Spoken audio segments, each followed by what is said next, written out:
যেটা পাতাটা সবুজ, এখনও ডিপ সবুজ হয় নাই, এ ধরনের আমরা ছাই নির্বাচন করব।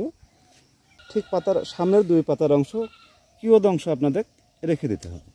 দিয়ে পাতার উপরের অংশটুকু একটু 2টা পাতায় রাখতে হবে। 2 ফিট উপরে আমরা গাছের একটু কমলা স্থান পাইছি, হালকা সবুজ, সেই জায়গায় ঠিক গিটের থেকে 1 ইঞ্চি উপরে আমরা কেটে নেব। কেটে নিলাম। এখন আমরা সাইনটা বসিয়ে দেব।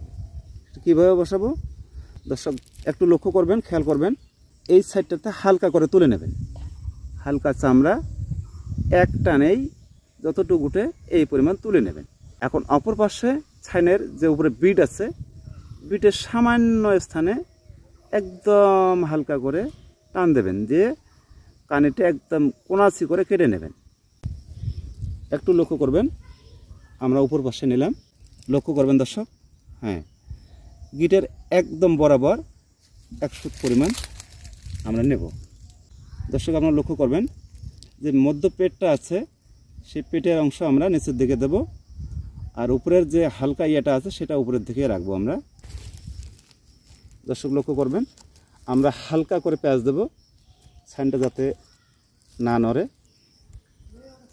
একটা গিট দিলে হবে, বেশি দেওয়া লাগবে না, 2টা দিলেও সমস্যা নেই। এতে এটা বাড়ি ফর মালটা। আপনাদেরকে ধন্যবাদ।